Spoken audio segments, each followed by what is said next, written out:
Four guys, four games, one winner. Welcome to Thumb War! It's time to kick ass and chew bubble gum, and I'm all out of gum. Stay a while and listen. War never changes. Fight! Ladies and gentlemen, welcome to Thumb Culture's brand new podcast, Thumb Wars, where the four of us battle it out to crown the very best games in every genre. This week we have chosen, for some fucking reason, video game movies, which hilariously has been incredibly difficult to nail down to four each. But we've done it, and we're going to give it a go tonight. So I'm your host, Roscoe Kenniston, and I'm joined by Mr. Stuart Shortland. Good evening. Mr. Paul Collett. Hi. And Mr. Sean Davies. Hello. There it is. And for the first time, we have a guest this week, ladies and gentlemen. Whoop, whoop. He's come down from the far reaches of the Ivory Tower, which is HeyUGuys, to join us mere mortals. Mr. John Lyus is in the room. Hello, bonjour, everyone. It's an absolute pleasure to be here. Thank you very much for joining us, John. Although you couldn't have picked a more difficult topic, so thanks for that. We're doing it, of course, in honour of Assassin's Creed, which is coming out at the end of the month, I believe, or early next year. Everyone excited about Assassin's Creed? Yeah. I'm holding out judgment. I'm hoping it's going to be brilliant, the fact that it's got Michael Fassbender, but it's one of those where it could be fantastic or it could be utter tripe. Sure. It's got a great every director, movie ever and if done. you see Macbeth, it's basically the same thing. Yeah, pretty much. Well, yeah, pretty much every movie. But, Macbeth was a great film. Sorry, John. Go yeah, on. Macbeth was a fantastic film, and if you see the trailer so far for Assassin's Creed, it looks to have got the look down. But as I think we're going to be talking about, with some of the pitfalls of adapting, video games into movies, I have all along the wayside, and it's not going to be the promised land of the ultimate, the holy grail of the, of a decent video game movie. But we'll see. We'll see. Well, Fingers crossed. If not, we've always got the Minecraft movie coming soon. Let's not And Space Invaders, is that right? Space Invaders? Yeah, it's all going a bit Pete Tong at the moment. No, definitely. I think there's a Tetris movie planned as well. I don't know what's going on. There is, yeah. Yeah. What about a Max Minor movie? That would be good. That'd be sweet, wouldn't it? I'll take that. I was playing Manic Mine just earlier today. Good man. I got onto the third level and then just kept dying. But it was all satisfying. Manic Mine, I felt like I'm dying because I'm no good. So I don't mind that quite so much. What happened to the Last of Us movie? I'm sure that was happening at some point. Yeah, Oh, it's the same as the Silent Hill thing. Is it still happening? I'm not sure. I haven't heard anything about it for a long time. Yeah, they Well, just what got a April recent, Fool's... Sorry, Sean. they've just had a new director appointed to it. I think this is number 10 now. 8 of the previous directors have died. It could be a cursed movie. We won't know until that comes out, I don't think. Until it's the Last of Us directors. Yeah, There Last you of Us go. directors to do it. Hey! Tedious link. Good lad. Good man. There we go. Right, so we have chosen 4 films each, which is amazing, really, when I look at this list. And going first, with 2 minutes each, is our esteemed guest, Mr. John Lyus. My first one is Mortal Kombat, the 1995 film directed by Paul W.S. Anderson, who has gone on to make something of his name with video game movies with the Resident Evil franchise. Mortal Kombat. Hang on.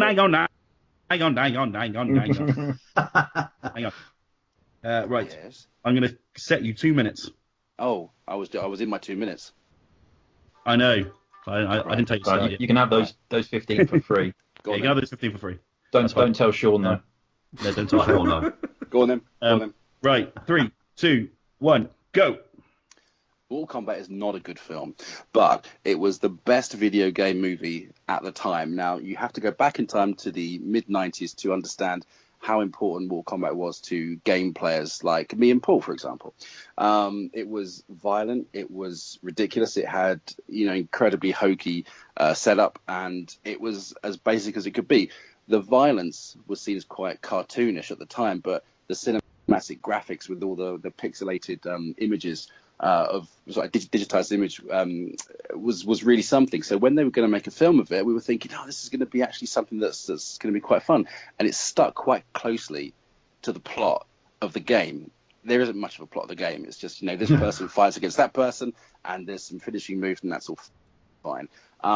If you go and watch it now, the actual best thing about it is the trailer, because it used some of the sound effects from the arcade machine. Now, at the time, that was like mother's milk to us, it was one of those films that was far better than it had any right to be. It's a bit of a B movie. It's ridiculous, but it is far better than the sequel, which is one of only 2 films I've ever walked out of. Mortal Kombat Annihilation should never be uttered or seen by anyone ever in the world. Agreed. All right. Fantastic. And game number 2. Film number 2. Is this for me? Am I doing it all at the same time? Yeah. Yes, all 4. Right. Okay. Well, the next one actually is from a year earlier, 1994, Street Fighter 2, the animated movie. Okay. Right. 3, 2, 1, go. Now, this was the other big fighting game from the early to mid-90s. Street Fighter 2 was an absolute phenomenon. You couldn't move anywhere in the world without being able to see and play a Street Fighter 2 game. Now, what this does, it was released here by Manga, and it was sort of caught the wave of the anime boom in the early 90s, and it put all the characters that we knew and that we loved, and we poured pounds and hours of our lives into. And he put them on the big screen, and it basically made something quite interesting out of it. There was still a lot of fighting. All the moves were there in very much the way that the 1995 live-action Jean-Claude Van Damme film didn't.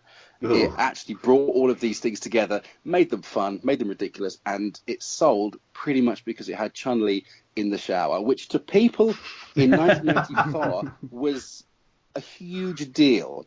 And there's various cuts of the films over the years where that scene's been taken out and put in, but that almost came to overshadow what was actually quite a fun piece of anime, which I think it did justice to the excitement of the time and to the potential of all the characters.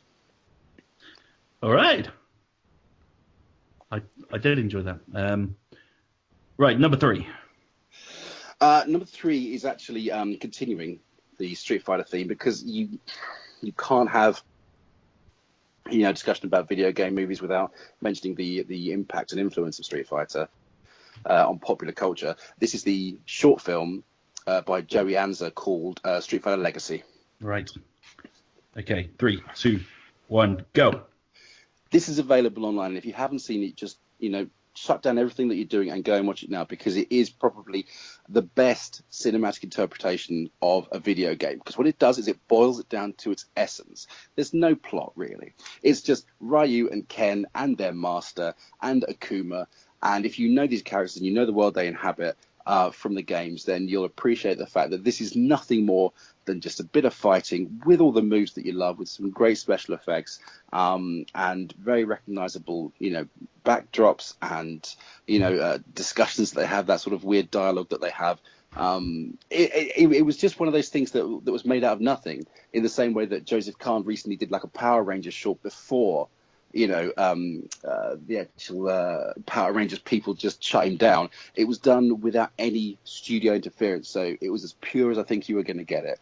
And it still looks good today, and it's still fun, and it's actually spawned like a web series that came afterwards, and then I think there's going to be another 2 coming, and it's just opening the world up a little bit, but staying faithful to Street Fighter, basically.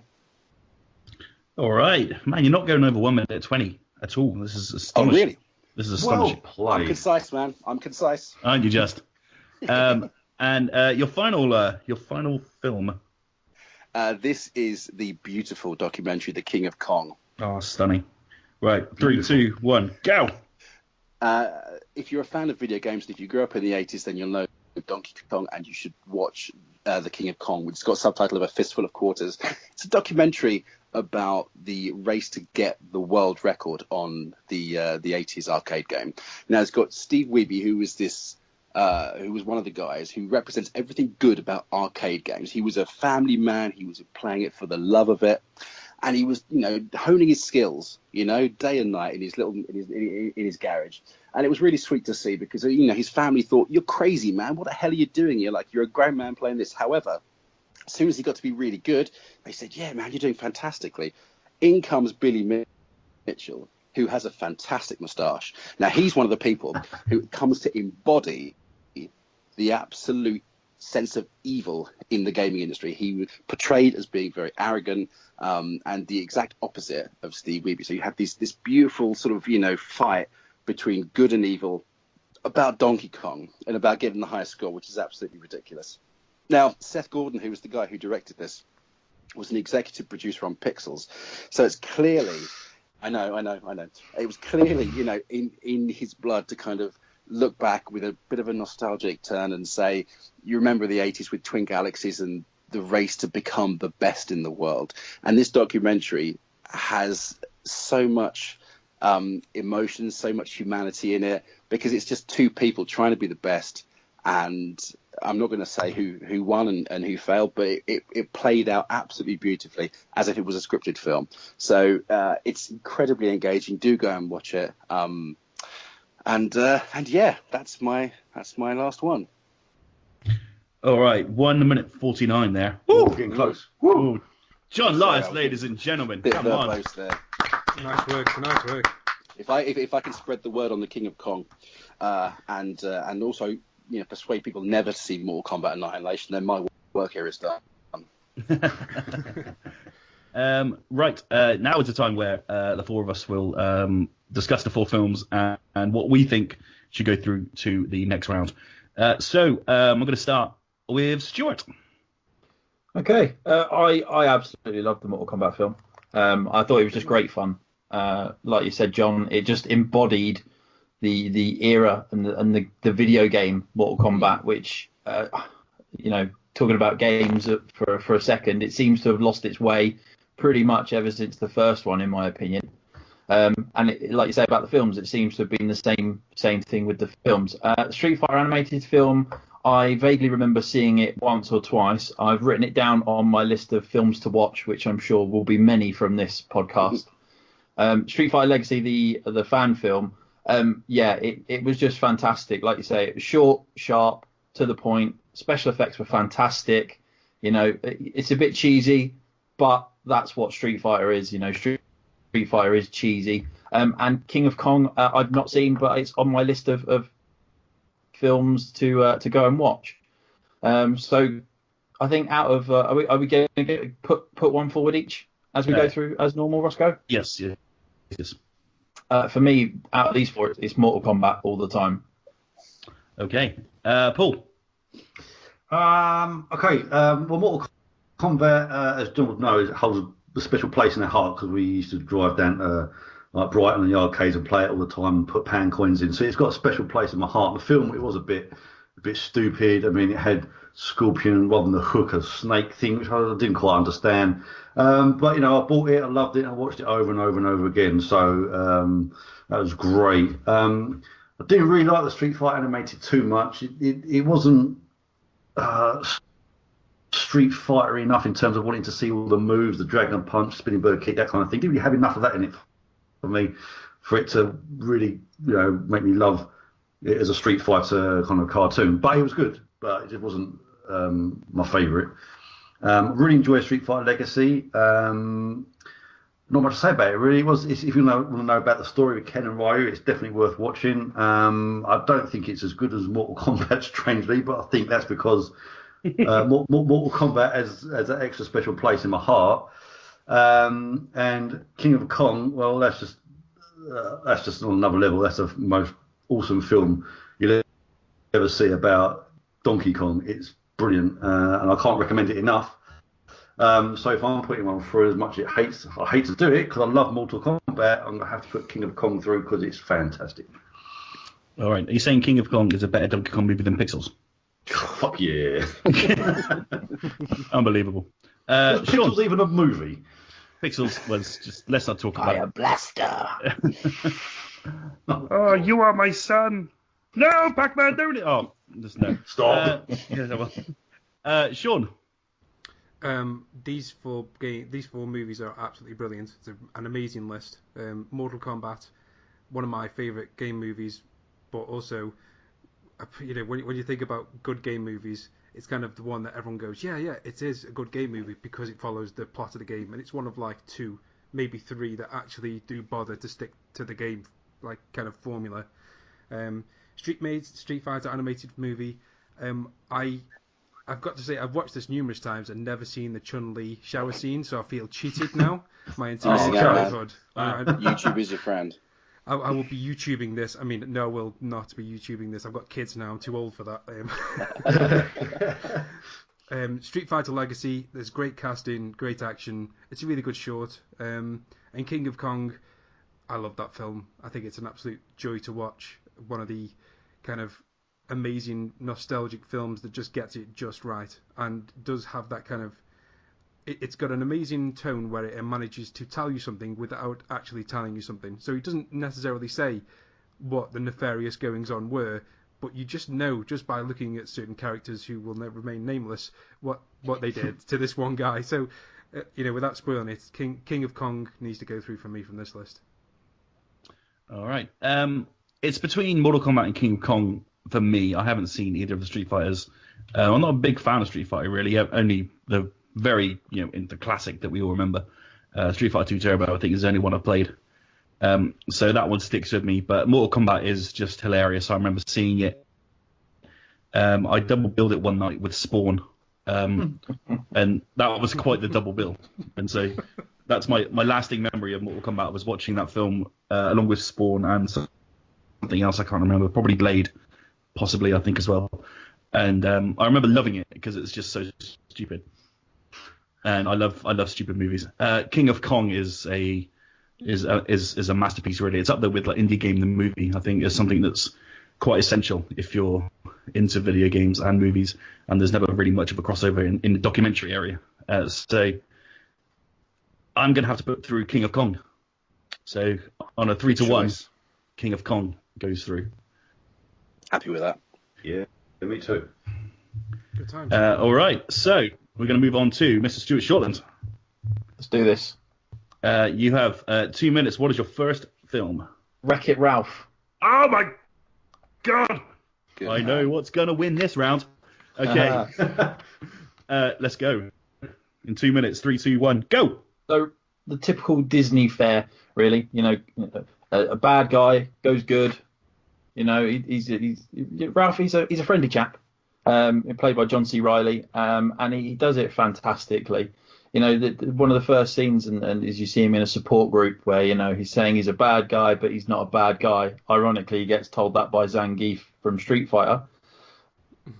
The thing I like about this movie the most is just the little, all of the little characters that you see throughout the game. Like he befriends Q-Bert, and Q-Bert speaks in his own language, and you've got Hero's Duty, which is basically taking the piss out of Call of Duty, and Sugar Rush, and all the little bits and pieces that just go into this, and all the little nostalgic sort of parts of gaming that goes into this game. There's a happy ever after, as there is with any Disney film, and I just think the fact that Ralph, he just wants to be a good guy for once, just one round. He wants to be the person that gets the medal. So off he goes into Hero's Duty, and he goes and gets that medal eventually. The long way round, he causes some trouble along the way, but it's just a fantastic Disney film, fantastic gaming film, and it's definitely my vote for one of the best video game movies out there. Yeah, damn right. Okay, number 2. Doom. Doom. Yeah. Just a quick side note: did you see the Doom performance at the Game Awards? No. Oh, you've got to find it. It's absolutely amazing. It was the music performance of the new Doom, and it's just stunning. Anyway, side note, just check that out. Right, 2 minutes. 3, 2, 1, go. So, based on the 1980s game by Idea Software, it's got Carl Urban and Dwayne "The Rock" Johnson, and I just think it's a great film. It's just ridiculous in every single way. It's like Mortal Kombat. It's not a great film by any stretch of the imaginations, but it's just cheese, and the they use a combination of both CGI and prosthetics. Basically, the director said that he didn't want to make the film too cheesy by putting lots of CGI in there. Now, if anything, without using CGI, things do just look cheesier. It's just a great. There's just the Rock is in any film just automatically wins it for me. I think his presence on screen is just phenomenal. But the one thing that sticks out in my mind, which brings it back to the game more so than anything, is the first person section towards the end of the film. It's just ridiculous. You know what's coming, you know what's going to happen, you know what the outcome of the movie is going to be, but you just can't stop watching that first person section of the film. It's just utterly ridiculous. And if anybody hasn't seen this movie, I urge you to go out and find a copy of it somewhere. I think it was on Netflix for a while. It might even still be on Netflix. Watch it, because it is just utter, but you can't take your eyes away, and it will always leave a lasting print in your mind. And that is another vote for the best game movie. All right, nice one. I'm keeping these nice and short and sweet, as you can tell. Yeah. We don't want to give too much away. You don't want to give out too much away about a film, because people won't go out and watch them. Sure. Kind of. Take that, movie trailers of Hollywood. Yeah. Exactly. Right. Number 3. Resident Evil. Okay. 3, 2, 1, go. Everybody knows Resident Evil is about zombies. If you don't know that Resident Evil is about zombies, then what are you doing listening to this? Essentially, Mila Jovovich plays Alice. She wakes up in a big mansion, and it's the entrance to the Hive, where the T-virus has been released.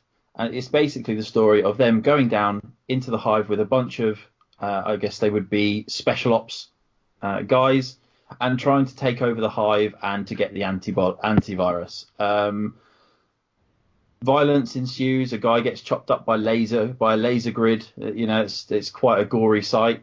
And it's just one of those games where it's the start of the franchise, and it just sets a bar that I don't think any of the other films have reached. There's been a few moments throughout the series that have kind of got up to the same point, but it's the building blocks that were set in this one. Like, I think a character called Matt in the film, he gets attacked, he starts mutating, and that breeds the Nemesis program, and Nemesis is a big adversary of Alice's in one of the next films. But it's the first one, the gore, the zombies, and more zombies, and I'm a big fan of zombies, so that's why I think this is a good vote for a video game movie. All right. So what's in Resident Evil again? Wasps. Okay. Right. And finally, your fourth and final film. Hitman. Okay. Yeah. In 3, 2, 1, go. So this is the 2007 adaptation where we see our friendly Agent 47. He gets himself all involved in a political conspiracy, involving Interpol and the Russian intelligence. Agent 47 is played by Timothy Olyphant, and I think one thing that always sticks out for me is Timothy Olyphant's movement on screen was absolutely perfect. When you see him from behind, giggity, his movement as he's walking is just so spot what you see in the video games. It's such a great adaptation for the game. There's plenty of scenes in the film that are great to watch. A scene where he jumps out of a window.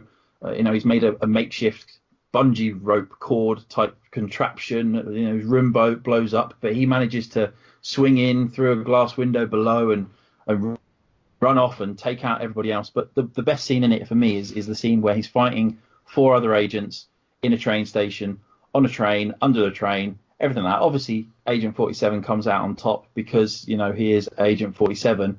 And it's just a great romp and a great journey through the Agent 47 world. It starts off showing you him as a child being programmed to be this assassin, and it just shows everything he obviously gets a little bit of a love interest in the film, becomes a penis. I'm sure he does have a penis, but obviously it's inoperable because the person in his love interest is quite tasty. Obviously, he just likes to shoot people and kill people. It's a great adaptation of the Hitman world, and it should be up there for one of the best video game movies. All right. 151 there. You got close. Well done, Emma. Well done. Right. Paul, you're up first on this one. Oh, damn it. Okay. So, Wreck-It Ralph was great. I don't think it was the best kind of Pixar-y Disney film. But I did enjoy it. It was very nice little in touches with video games and sort of pop culture references, things like that. So I've done a really good job there. And it's a perfectly satisfying Pixar film kind of deal. So that's all good. Doom, it was good. I quite enjoyed it, but there's only one section of that film which I really loved, and that was actually only the few seconds. It was actually a first-person shooter perspective from the camera, and for some reason it looked really odd, but it looked really cool as well. So I loved that, but the rest of the film was kind of forgettable. As is Resident Evil. Didn't like it. Nothing like, what you expect. I mean, by the time this film came out, you had Resident Evil 1, 2, and 3, I think, may have come out. None of them was set in a ruined police station. None was set in a haunted mansion. It was nothing to do with Resident Evil. It was just a zombie film, and it was just shit. And Hitman, I enjoyed that. That's a very, it's a good film. You can watch it if you're feeling very monged out. You want to sit on the sofa and put a film on. Hitman's acceptable, but it's not going to set the cinemas on fire. So the best film there, in my opinion, I guess, is Wreck-It Ralph. Woo! All right. Woohoo! Yeah. Sean. Okay, so Wreck-It Ralph is a great feel-good film. I feel it leans on its nostalgic trips a bit too much. Obviously, those little touches for the whole Pac-Man being there and Cuba and everything, that's all there for fans, and that's great fan service. But also, as a film, if you take all of that away, it's nowhere near as good. But they are there, so it is that good. Doom, I hate Stuart for bringing this film up because I blanked this film from my brain. I think it is one of the worst films I have ever seen. I hate this film with a passion because Doom for me is like this whole kind of sci-fi trip to hell, and this was The Rock doing eyebrows, so I really can't be doing with that film. There's nothing wrong with that, Sean. It's fine. Okay. It's got like an half decent soundtrack. There you go. That's the one positive thing I'll say about it. It's talking about soundtracks. Resident Evil, the soundtrack, which was by Slipknot, was an absolute joy to listen to. It's just a crappy, there's so many horror tropes in Resident Evil that it's painful to watch. The whole zombie and the floating in the glass, and then they walk away and she turns alive. Oh my god, didn't see that coming, like a mile fucking way. But this, it's one of those cheesy horror flicks which, it's got the Resident Evil name, but it didn't need it. And then Hitman, another movie that I cannot stomach. This, when I think about Agent 47, I think about this cold, hard killer who goes around and, dresses like a priest and then strangles a guy with a piano string. Not, guy's going to save this girl from something. I know all the games have had slight overarching plots, but nobody plays Hitman for those overarching plots. They play the game to drown people in soup.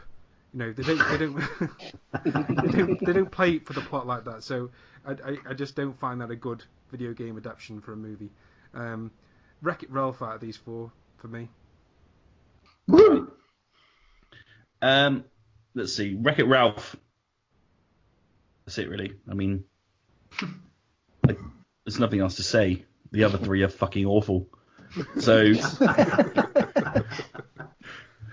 Hitman, Timothy Olyphant, for God's sake, man. Did you see him in Die Hard 4? Yeah. Oh, John, you're a Timex watch in a digital age. Fuck off. So essentially, that ruins Hitman for me completely. And so, a million miles away is Wreck-It Ralph, and yeah, that's going through for me. Yes. And John. Yeah, it's got to be Wreck-It Ralph. I mean, I remember following the the development of this game for a long time because it was originally called Joe Jump and it was in development hell for a huge amount of time, partly because of the licensing, partly because they couldn't work out a decent story. And so when I finally saw it on screen, and there's the bit at the end, where he's essentially sacrificing himself, and it has such an emotional weight that came out of nowhere, and it made me realize that this is something special beyond the video game, plot points and little, nostalgic bits here and there. It just is a solid film. It's really good fun. It's one of those films you can watch again and again. And as the father of two small boys who love it, I have watched it again and again and again, and it's great every single time. And it is head and shoulders above everything else on here. Doom, the only thing I can remember is the first person shooter, a bit like most people. The rest of it was just terrible. One thing I liked about Resident Evil was the visual style of it. I think it's got huge problems as a film. I don't think it hangs together at all. It doesn't even play on the terrible dialogue from the first game, where it could have been a bit tongue in cheek. I liked seeing the guy get sliced open. I thought that was fun.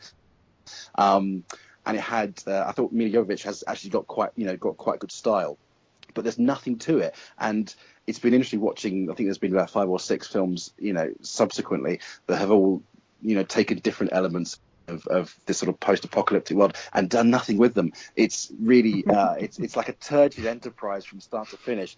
And Hitman, I think I saw once and forgot about. It's actually strange because when you said Hitman, I immediately thought of Hardcore Henry. Did you guys see that from Yeah. It was last year, which is essentially a video game first-person shooter made into a movie, so it's kind of like full circle there. But no, Hitman was terrible. There's nothing when you start off with Wreck-It Ralph, you got to find something extraordinary to beat that. So it's Wreck-It Ralph for me. That plan is coming together nicely. I'm right. Let's just I had Wreck-It Ralph first, and it was cruelly taken away from me. So the rules are: if you're on the left of the list, you get first pick. We got to change these rules. Slags. We got to change these rules, but not for the next one because my list is awesome. Okay. So, Paul, you're up next. Oh, this is a struggle. I'm going to fail miserably. Do it. Okay, so you have to understand that these films are only picked purely because I couldn't think of anything else. Because all film games are shit. All games, films based on games are shit. So I'm going to have to say it, and I hate it, and I'm embarrassed to say it, but my first game is Tomb Raider. Tomb Raider. And that's probably, if I could be quite so crass, it's because Angelina Jolie's in the shower. And that Jolie's in the showers, yeah. Well, just hang on. Just a quick reminder that Paul has won every single one so far. Every single episode of Thumb Wars has been won by Paul. Not so anymore. far. Good man. Not this week. So, it ain't going to happen. So we shall see. Okay, in 3, 2. What? No, you haven't started yet. Hang on. You know the rules. 3, 2, 1, go. Well, so the first game's Tomb Raider. It's a pile of shit. But Angelina Jolie is in the shower, so it's all good. But seriously, once you get past the start of the film, which is just awful, with her in a mansion, flying around on bungee ropes and whatnot, which is just shit, the film does get better. It's quite a fairly decent kind of explorer, Indiana Jonesy type of film. It's a lot better than Indiana Jones and the Crystal Skull, to be fair. And it has like lots of varied locations, just like Tomb Raider has. It has, various references to Tomb Raider. It has a deep twisting story, not a deep twisting story. That's ridiculous. It has a twisting story, and some characters are okay. Angelina Jolie, she makes an okay Lara Croft. You have to bear in mind this came out at the height of the Tomb Raider craze, and I think if we had this discussion back then this would probably have gone through straight away because Tomb Raider was massive, and for that reason, I think Tomb Raider has to go through as a movie. Game franchise that actually is kind of cool. All right. Number 2. Another one, I just put this in there because it's the only one I could think of, Max Payne. Right. Let's go. Max Payne. What did you say about Max Payne? It had Mark Wahlberg in it. That's a worry straight away, isn't it? Not, you know what I mean? The thing about Max Payne is that the games were great, especially the latest Max Payne 3. That was amazing. And Mark Wahlberg has nothing to do with that character. It's nothing like him. Has none of the mannerisms. It is a bad choice of actor for this game. It's okay. It's an action game. You know, it kind of played on the kind of depressing. Oh, I'm going to kill myself before, after I kill the person who killed this person, whatever. It's very dull and depressing, but it's quite a good action film, a little bit of slow motion, but unfortunately Dredd has done it better with the slow-mo drive, which was amazing. And there's not much to say about this film, really. It's an action film. If you want an action film to watch, you can watch it. You may enjoy it, you may not, but it's nothing special. And I know I'm trying to promote best film game thing, but I just can't do it with this film, but it's the only one I can think of. So. Top man, solid. Only still got 2 to go. Right. Your third one. The third one is Need for Speed. Need for Speed. This is the Need for 3. Speed. Wait. Oh my God! You know the rules. What's wrong with you? No, I just want to get it out of the way. Right. 3, 2, 1, go. Okay, so this is the Need for Speed film based on the racer with Aaron Paul. Now, I think it has to go in as the greatest film game interpretation because of Aaron Paul. Now, he's the only person on this planet who can say bitch really, really well. He says it in Breaking Bad, he says it in this as well. So it's worth watching just to hear him say bitch again. It's not a bad film. It's basically Fast and Furious with the Need for Speed label. It's not probably quite as extreme as Fast and Furious, but it has its own kind of style and pacing, and it is quite enjoyable. I didn't hate it. I actually managed to sit through the whole thing without falling asleep like I did the other 2 films. So in that sense, it has to go through as a game film adaptation because I actually watched it all. Oh no, you got that justification. Is this like the conversations that the Academy have when they're discussing Oscar winners? It's like, you're actually more right than you know, to be honest. So, yeah. Oh yeah, well this one didn't put me to sleep, so let's put this one through. Wait. This one had a person of colour in it, so that I definitely cannot win. Oh damn, Sean, dropping the bombs. Yeah, boy. Right, and your final movie. Oh, okay. This is the Mortal Kombat web series. Okay, sounds like a movie. Right. 3, 2, 1, go. Okay, I know technically it's not a movie, but I think if you strung them all together, it'd be movie length. This is the Mortal Kombat web series that came out a few years ago, and it kind of basically turned the whole Mortal Kombat on its head. It made it a nice, dark, gritty film that just changed the style completely. It was well acted. The characters were just spot on. Imagine taking Mortal Kombat, which is the Adam West Batman, and then this web series is like the kind of Tim Burton Batman or the Batman Begins Batman. It's like that change from theatrical to dark, brooding awesomeness, and it just caught the atmosphere of Mortal Kombat, the violence, the darkness of it all. It just got it perfectly. And I know it's not a film. I hate it's not a film. It should be a film because that's what everyone's thinking it was at first. They thought it was a trailer at first for a new film. It wasn't. It's a web series, and I think this needs to be a film because it is absolutely fantastic. If you haven't seen the Mortal Kombat web series, I actually insist that you watch it this instance or after this blog postcast thing. So, yeah, that's my final film, inverted commas. All right. Thank you, Paul. No, pleasure. Right. Sean, you're up first on this one. Okay, Tomb Raider. I have to admit this is one of my guilty pleasures because if you tear that movie apart and you look at just the individual parts of it, so like, the end part where she's swinging through globes and things, and you've got the bit at the start with the mansion, and you've got the whole bit where she's walking through mine winds, and you've got that butterfly guiding her, and then you've got swinging on stuff. That all separate entities of that film are exactly what a game movie should look like. It was like a visual representation of what you would expect that to look like. If it wasn't a game, it was a movie, and that's great. But when you put it all together, it's a shit show. So I don't know, it all falls apart for me. Max Payne, once again, I had an aneurysm halfway through this film because it is so fucking boring. And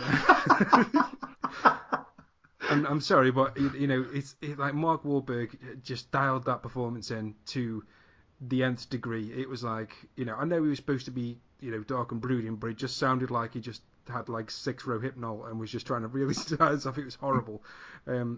Need for Speed, not seen it. I'll be honest. This is the one thing on this entire list that I've not seen. And the Mortal Kombat web series is a web series. And I know you want us to all put them together to watch it as a movie, but it's been knocked off the internet now. I don't know if you've seen that, but I can't find it anywhere to watch. So I'm sorry, but I'm going to have to put through Tomb Raider. Wow. Oh Tomb Raider. I've got chest pains. Ow. Wow, That's there we not go. cool. That's not cool. John? Yeah, you've not given me a great list to kind of pick from, Mr. Pillage. Tomb Raider's going to have to go through because Need for Speed was an appalling affair that I wanted to take out and kick. There was something distinctly wrong about it, and I like Aaron Paul as well. I think he's a good actor, but this was just after Breaking Bad, and everyone was trying to find a good project to put him in, and having it as kind of Fast and Furious light didn't do it any favors. I didn't care about anyone driving the cars. I cared about the cars more than I cared about the people in them, and that's a really bad place to start, unless it's Chick Chick Bang Bang, which of course that's the right way to be. When the Mortal Kombat web series is really, really good, but I have to take the point that it isn't actually a film. But I do think it was instrumental in kind of bringing about a new way of understanding video game movie adaptations. So I'm going to give it points for that. Max Payne, I wanted him to come and kill me halfway through because it was just awful. And you have Mark Wahlberg sometimes being good, like Mark Wahlberg in The Departed. He's great in that. In something like this where there's just zero personality, he hasn't got the charisma to kind of inject it in there. So I can't believe I'm saying it, but Tomb Raider is the best film on that list. I've never said that before. I'm amazed. Damn. There you go. I've seen some of the Mortal Kombat web series. I'm going to throw it out there. I think probably the only one Top man. that has. And do you remember what it reminds me of? Do you remember that R-rated Power Rangers short that was out? That's the Joseph years Kahn ago? one. Yeah. Man, that was awesome. That was brilliant. And when I saw the Mortal Kombat after I saw that, and I thought, man, it's really parallels, and it's interesting. I don't know if it was actually any good, the Mortal Kombat series.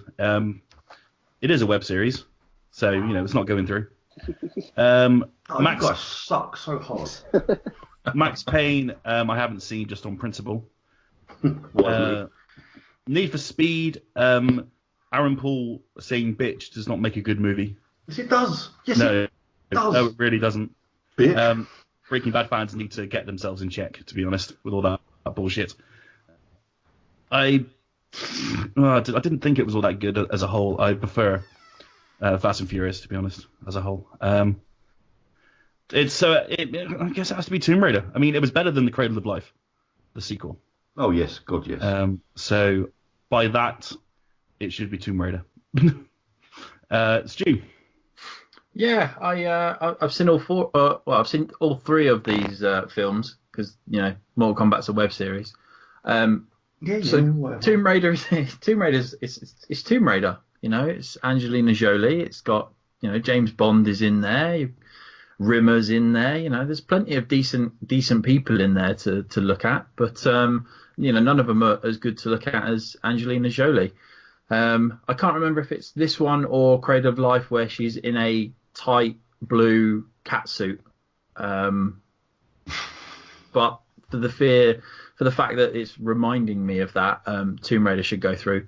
Max Payne was awful. There's nothing good to say about that.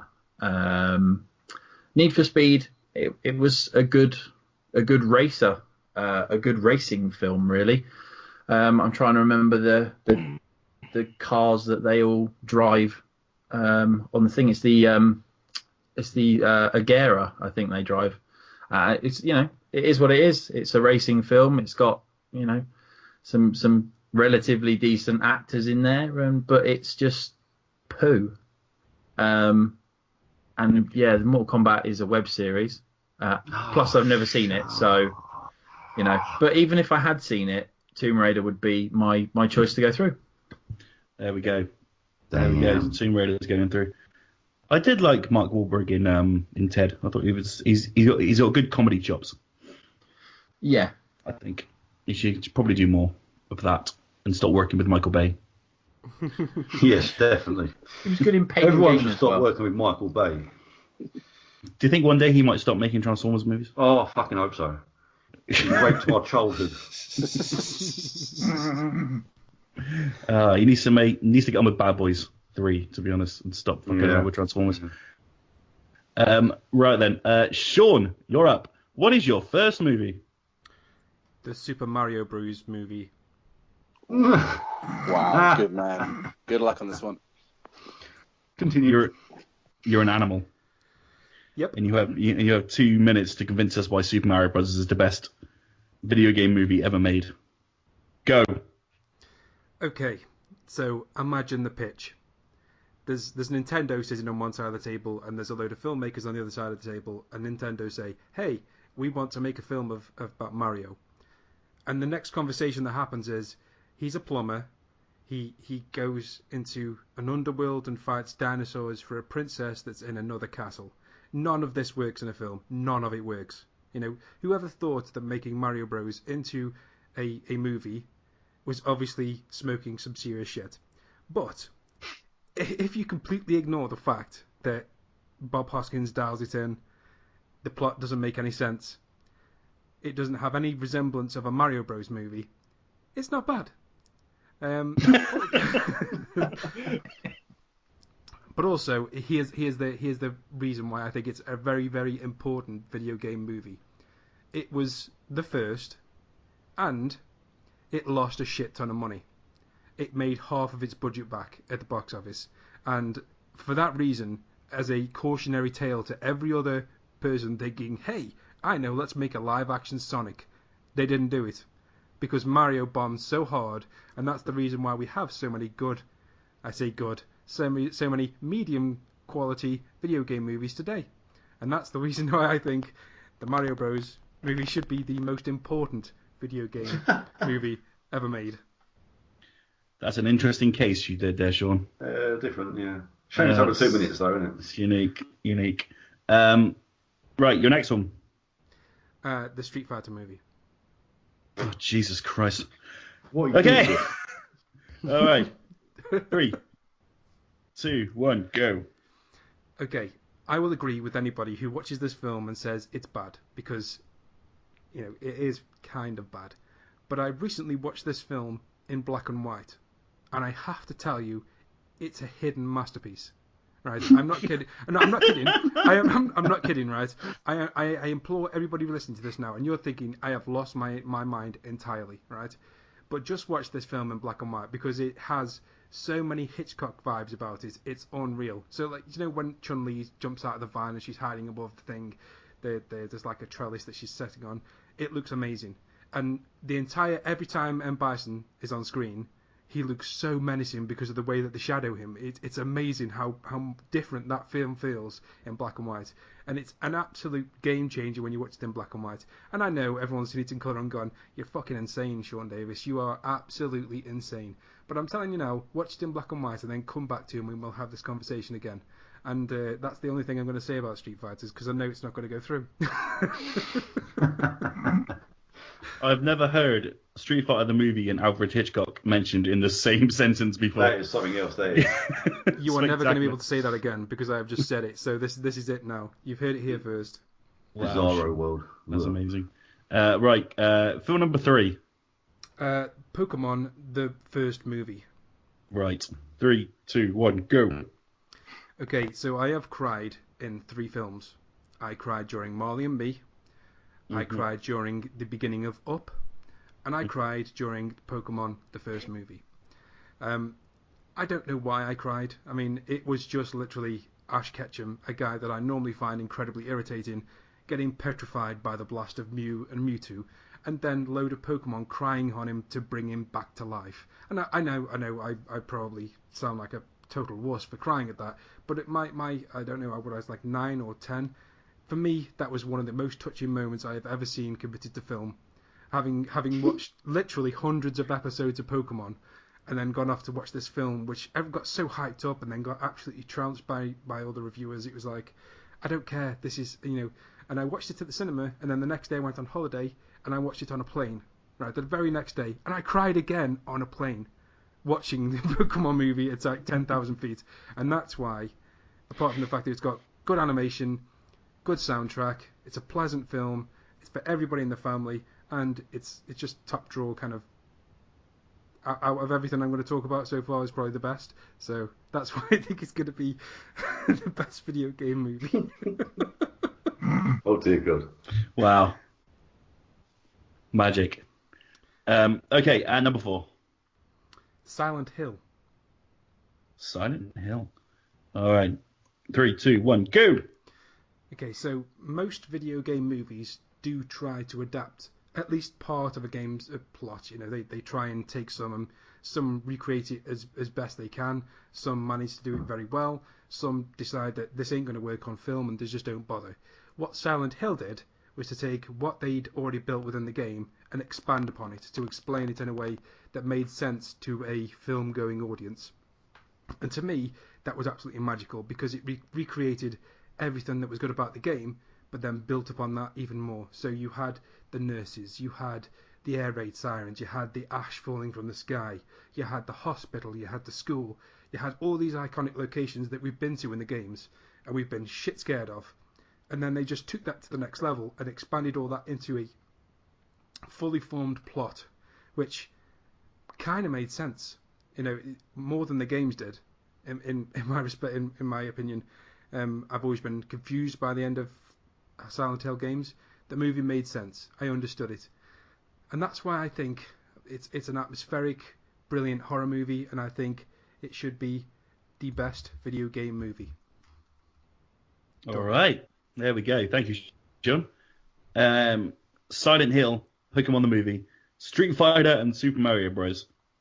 John, would you like to go first on this one? I think that Silent Hill is going to have to go through because I've never seen Pokemon the movie.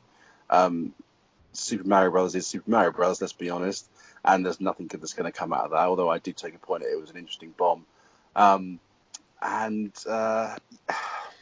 Silent Hill was one of the first movies to really sort of take something from the game series and make it work. So, for example, Resident Evil didn't take it, as far as it needed to. Silent Hill did. It wasn't a brilliant film, but it was pretty good.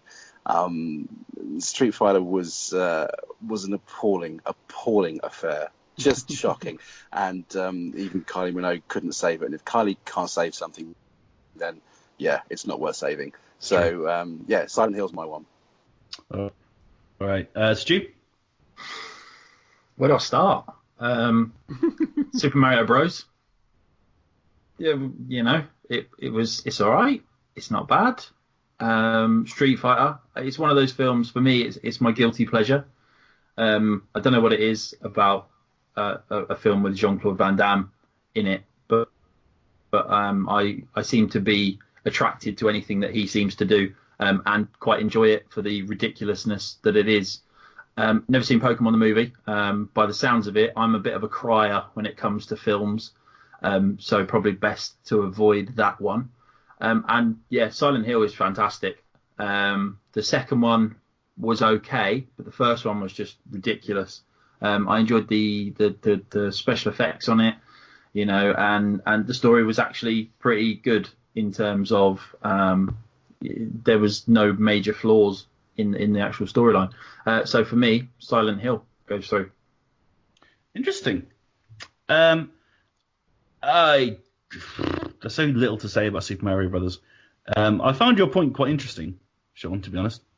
I've never really kind of looked at Super Mario Brothers in that way and thought, yeah, okay. But it didn't stop anyone, did it?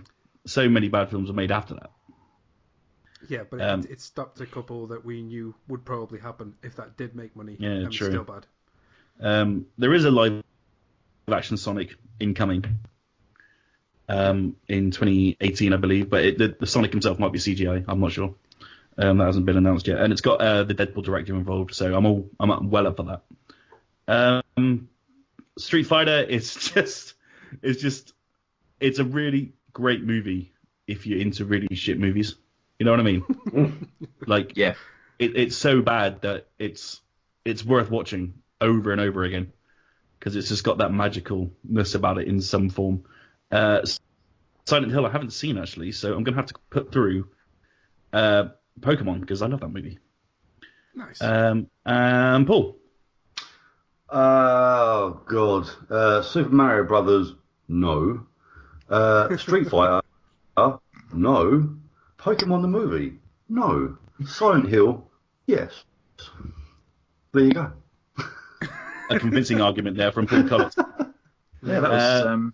Silent Hill was great. I actually quite enjoyed Silent Hill. It had the Pyramid Head in it, dude, and that was kind of really freaking me out at the time. And I was always kind of thinking, wow, how have they made this whole entire set covered in fog and stuff? It's probably a ridiculously easy thing to have done in a studio set, but whatever. But I quite enjoyed it. It was a good film. But the other, I mean, I've never seen Pokemon, and Street Fighter was horrific, and Super Mario Brothers was a whole lot of hell no. So Silent Hill go through. All right, there we go. 3-1. Silent Hill is in our final. Right, okay. My 4 movies. Here we go. This won't take long. Do you want me to time you? Yeah, go for it. Okay, what is your first movie? My first movie is Warcraft. Okay, you have 2 minutes starting now. As you know, I'm not a PC gamer, so I've never really played Warcraft all that much. I don't know a lot about it. So I'm judging this film purely on the film itself, not really knowing a lot of the lore or the backstory. And to be honest with you, I really enjoyed it. I thought it was a fantasy film of its ilk, which hasn't really been made on that scale for a long, long time. It was very clear that it had a massive weight behind it, and it was going to get pushed. It had a great director in Duncan Edwards and Duncan Jones. Sorry, I keep getting that mixed up with the Manchester United chairman for some reason. Why would you do that? I don't know. But I'm a huge fan of his movies. So when it was said that he was going to get involved, I was more excited than I probably would have been because I'm not a fan of Warcraft. But I found the story and the setting, the characters, Dominic Cooper as well, was a great addition to the cast, and I found it to be quite enjoyable throughout actually. And not knowing the backstory, I kind of went in completely blind and had a good time. So yeah, I'm putting forward Warcraft. 1 minute 17 seconds. Well done. Okay. Well played. Okay, what is your second game? Oh, you ready? I'm ready.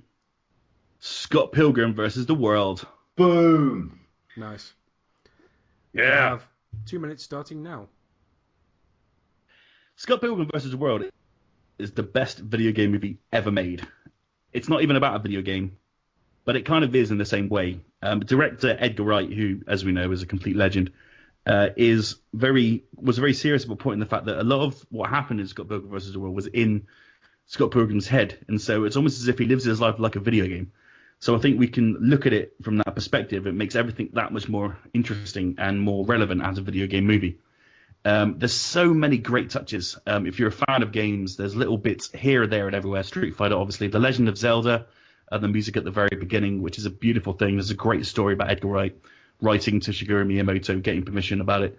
It's a wonderful thing. If you're into games, the dedication that they put into just, not subtly nodding, but just adding that little hints here and there. It made me fall in love with Mary Elizabeth Winstead, who I've now seen everything she's been in, including 10 Cloverfield Lane just yesterday, which was superb.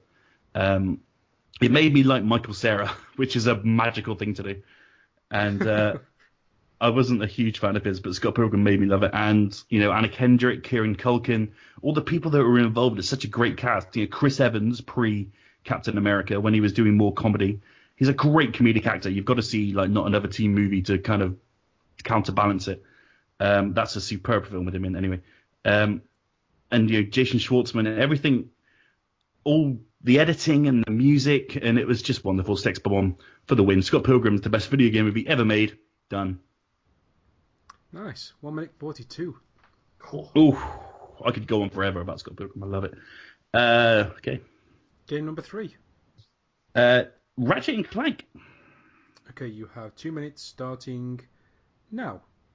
this generation was the first generation that I have ever played Ratchet and Clank. It wasn't on my radar before. I've always been Xbox up until the PS4, so Ratchet and Clank was something that passed me by. It wasn't until I played the more recent Ratchet and Clank, which I think is absolutely stunning, that I got interested in the series. And I went to see the movie, actually paid money out of my own back pocket to go and see it, which is a very rare thing nowadays. And I really enjoyed it. It was a nice kind of family film. It's not up there with like anything Disney or Pixar can produce, even like DreamWorks on the top level. But if you're a fan of the series, it's a really great companion to the video game which came out recently. I really enjoyed the camaraderie between Ratchet and Clank. The two voice actors seem to have a lot of good chemistry. It wasn't the greatest thing that you'll ever see, but it was a lot of fun. And I think it's probably up there as one of my favorite video game movies ever, which is why it's here. And I think it should be considered. 1 minute and 6. Ooh, not much, but there we go. And your fourth movie? Oh, Final Fantasy Advent Children. Very good choice. Okay, you have 2 minutes starting now. It's a Final Fantasy VII movie. I mean, what more do you want? This came out hot on the heels of Final Fantasy: The Spirits Within, which came out to a mediocre to okay reception. But people really wanted to see Cloud again and see Sephiroth and all those characters. And so unto was born Final Fantasy Advent Children. Final Fantasy VII Advent Children, giving its full title. It was a terrific film. Visually, it was absolutely beautiful. The story it told was great. Cloud's hair just looked amazing. It really did. I can't stop thinking about it. I really want my hair like that, but I don't think it'll suit me, which is a shame. Never know. Try it. Yeah, maybe. It was the first Blu-ray that I ever bought, and I still have it to this day. It's a great film that showcases that technology. I think all CG movies showcase Blu-ray in 4K and HD very, very well. But especially so fast-paced, lots of motorbikes. It was all badass motorbikes and giant swords, and you can't really go wrong with that. And so, Final Fantasy Advent Children is another recommendation from me. If you haven't seen it, go and see it now. 1 minute and 15. Very good. All right. Well, we're on fire today. We're doing well. Okay, then let's kick off some dissemination from John. Well, this is actually going to be an interesting one because I haven't seen Ratchet and Clank, and I only saw half of the Advent Children. I liked it a lot because Final Fantasy VII was a seminal game for me. It was the first RPG that I'd played all the way through, the first one that got me emotionally involved. And therefore, it sets a very high bar in terms of my enjoyment of the world, and it didn't do it for me in any way. I appreciate it. I thought it looked fine. I thought it was good. It was nice to see the characters again, but to be honest with you, it made me want to play the game, the original game again, which I guess is, a testament to it being a decent, go at recreating the world. But it didn't stick with me at all. Ratchet and Clank, like I said, I haven't seen. Warcraft, wow. I'm amazed to see this on here. I love Duncan Jones. Huge fan of what he's done. Loved Source Code, loved Moon with a passion, and really looking forward to Mute, which is his new one. But Warcraft was just a failure on every conceivable level. Narratively, it was a complete mess. The characters were so thin, you could see right through them, even the CGI ones. And don't get me wrong, the CGI was very nice. It was very interesting. But tonally, it was all over the place. You had Ben Foster as that weird sort of magician guy. And I, like you, haven't played the game, so I don't know, all this huge lore. But surely there must have been, a better script in amongst all the narratives that have been put together for Warcraft in the last however many years. I wanted to scream, and when I saw it, I got to see it with a bunch of critics before it came out, and everyone had this look on their face when they came out of the screening and just thought, what have we just watched? It felt generous to give it a 1-star rating, and this is nothing to do with Duncan Jones. We interviewed him, and he clearly put his heart and soul into it, but there was just nothing there. I hated it with a passion. I will never ever watch that film again. So of course I can't let that recommendation go through. Scott Pilgrim is just a wonderful film. I wasn't sure about, because that was originally going to be one of my picks, but I didn't know if it was a choice that would be allowed. But it is a really enjoyable film. I love the way it, like Wreck-It Ralph, uses video game, tropes to kind of, in the real world. I love that sort of stuff. So it has a great soundtrack, and like you said, all the people in it are really, really fun. I think that's probably my favourite of the films that's been mentioned so far. So yes, Scott Pilgrim versus the World. Are you sure about Warcraft? The fact that I've had to think about it during this podcast is just awful. No, never ever again, never again. Fair enough. Okay then, Paul. Okay, so I've not seen Warcraft, and I'm a little bit upset that it's so bad because the trailers made it look quite awesome. So it's really fun. Go and watch it. It's really fun. I'll do it right now. So obviously, I can't give an opinion on that one. Scott Pilgrim, I loved. It was great. Just a nice film to watch. I love the way they have all the sound effects from video games dotted around the film and stuff. It was a lot of fun. I haven't seen Ratchet and Crank either, which kind of sucks. But if it's anything like the games, then it's bound to be half decent. Let's be honest. And Final Fantasy Advent Children. Now this was great. It's a slow burner though. It takes a while to get going, but that battle at the end, man, that was like, did it have all of the summons at the end, doesn't it?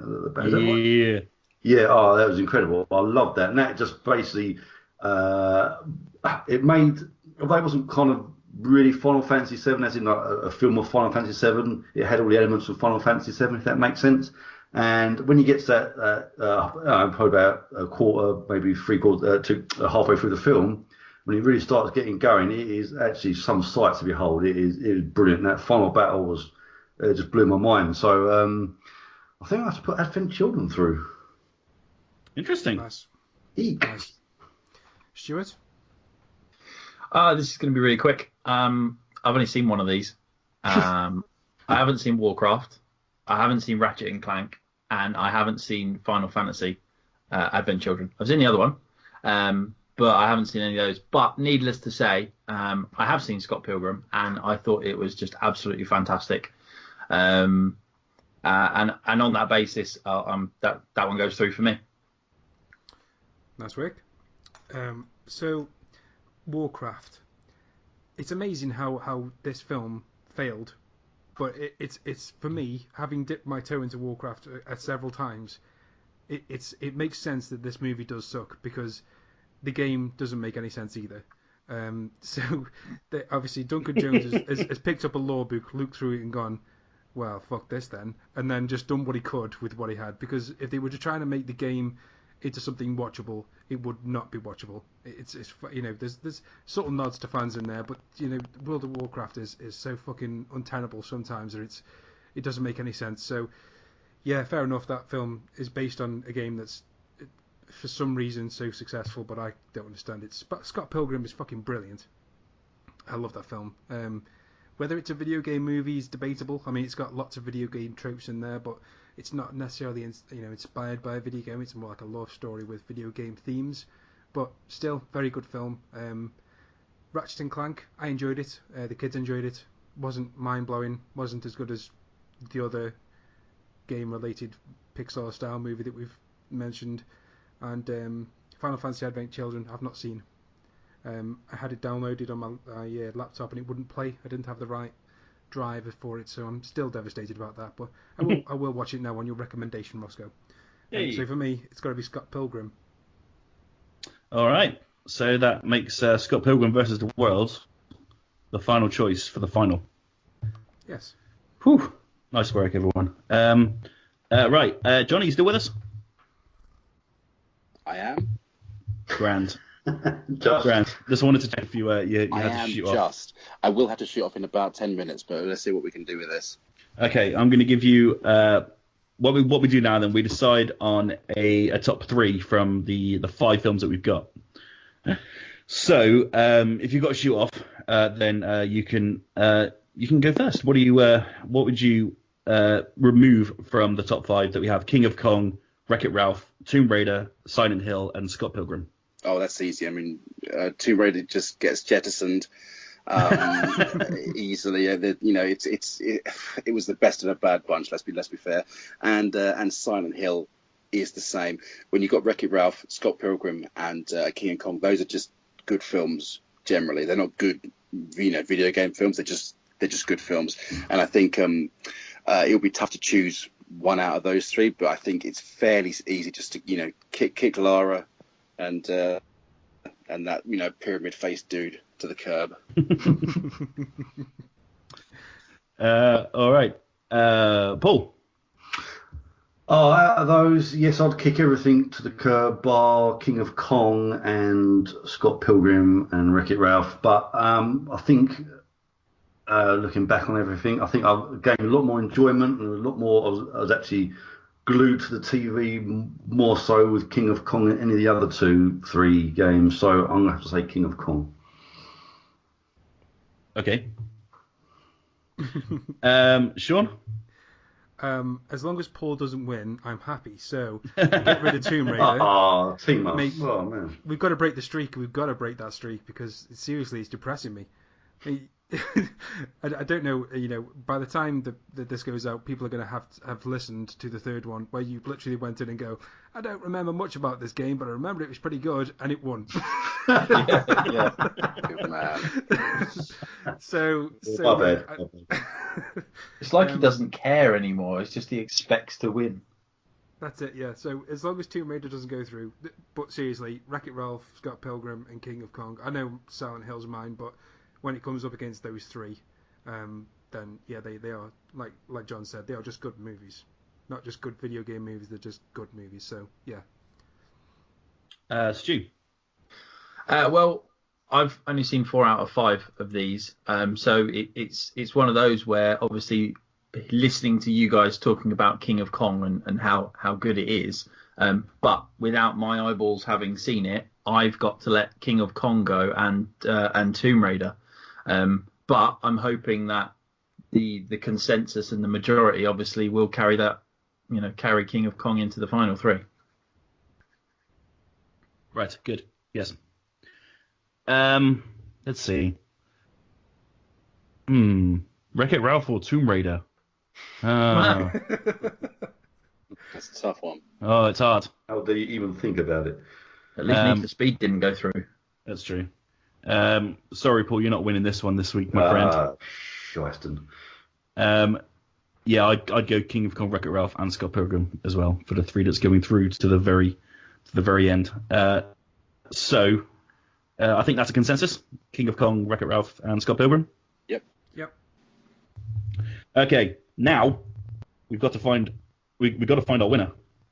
Damn. The best film out of Wreck-It Ralph, Scott Pilgrim, and King of Kong. And I'm going to throw it over to John first because he's the expert in this field. Well, let's not go too far. I'm going to have to stick with my pick because King of Kong is just one of my favourite films. And I saw it. It was recommended to me by Gary, who Paul knows. We all grew up together, playing video games and the rest of it. And he said, you got to watch this. It's just fantastic. And the way that it builds the story of these 2 guys, through the prism of sort of video game nostalgia is just fantastic.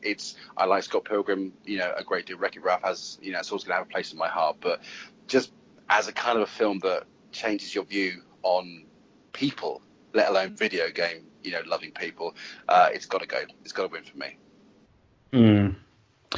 Sean? I would agree. I love Wreck-It Ralph.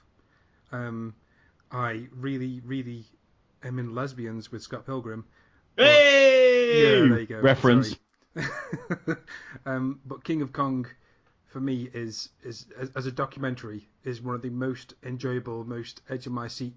Even though all they're doing is playing video games, it's like edgy seat viewing, and it's like a real world story that really is a very interesting one and is a well put together film. So I think King of Kong for me. Stu. the easiest way to go through this is I haven't seen King of Kong, so for me that will be in third place. Swiftly followed in second place by Scott Pilgrim, and number one is Wreck-It Ralph because that was my pick. Yeah, you would say that, wouldn't you? Yeah. Well, I would do because it makes sense. Paul? I think Wreck-It Ralph was a great film. I really enjoyed it, but it wasn't the strongest Pixar film I've seen. It didn't really kind of have that heart-melting warmness about it that the previous films have had. It's not a Pixar film. What? It's not a Pixar film. Is it not? It's a Disney film. Disney Pixar? No, it's just Disney. Ah, well, so whatever. Still not the same old Disney heartwarming stuff I'm used to. Anyway, so it wasn't as good as our previous films I've seen from obviously Disney. Scott Pilgrim was great, but at the same time, I really enjoyed it. Really, really enjoyed it. But if I never saw it again, I don't think I'd be that bothered. So I'm gonna have to go for King of Kong because it just sticks with me. It's brilliant. Damn. I've got to put Scott Pilgrim first because it's my pick. I'll say that. I would say that because, deal with it. I'd probably put King of Kong second. Wreck-It Ralph is superb. I love it. I love that Sonic's in there because I love Sonic. What's up, Roger Craig Smith? And we love Roger Craig Smith. Yeah, he's a dude. It's tough because they're all three brilliant movies. But yeah, I'm gonna have to go Scott Pilgrim because it's my choice. But I believe I've already been outvoted. You have. Yeah. Ooh. So what I need to do, I need to ask Paul, Sean, and John what they put second. Scott Pilgrim for me. Yeah, same. Yeah. I'd have gone with Wreck-It Ralph. As good as Scott Pilgrim is, like Paul just said, if I never saw it again, I wouldn't be that fussed. It's not a film that I can watch over and over again. Just one part that I could watch over and over again, to be fair, the DJ battle, but that's about it. So, King of Kong, Wreck-It Ralph, then Scott Pilgrim. But I voted anyway, don't it? So it doesn't really matter. Yeah. Is that our final three then? Yes. So, in third place is Wreck-It Ralph. Yeah? Yeah. Second place, Scott Pilgrim versus the World. And the greatest video game movie of all time, according to Thumb Culture and John Lyus of HeyUGuys.co.uk, is King of Kong. Yes. There it is. And 1 for 1. Very nice. Well done, Comes everyone. on for And 1 week and he wins. Take John it comes back. on and Thanks, steals John. What it can all. I say? Fucking go see We're not it. having guests anymore. No. Oh, man, I keep coming second place. This is getting really annoying. Oh, I'm sorry. I know, it happens. My heart bleeds for you, buddy. It really does. Yeah. Right then, well, that's that. A big thank you to Mr. John Lyus. It's an absolute pleasure of mine. Thanks, man. Hope you had a good time. Mr. Stuart Shortland. Take it easy. Mr. Paul Collett. See you. Sean Davies. Bye. And I've been Ross Kennison. Thank you very much indeed. Next time on Thumb Wars, we are doing comic book movies. We're going to get super nerdy up in here, like we haven't done already today. So yeah, John, if you want to join that as well, you're more than welcome. I'll only win again and then annoy everyone, so probably best not to. Oh, drop the mic. Burns. Such confidence. Yeah. All right, thank you all very much indeed, everyone. Give us a like and a subscribe on YouTube. If you're listening on iTunes, give us a review and give it the old subscribe as well. You'll get every episode downloaded straight to your iDevice as and when they become available. We're also on Mixcloud, which is a thing. No one's ever heard of it, but it is there. If you want to use it, it's quite nice. I like it. Glad. Love it. Yeah. And you'll also be able to download it as an MP3 on thumbculture.co.uk as and when that becomes available, which I think is getting done either tonight or tomorrow. So that's all very exciting. Thank you very much indeed. Until next time, bye now. See you. Bye.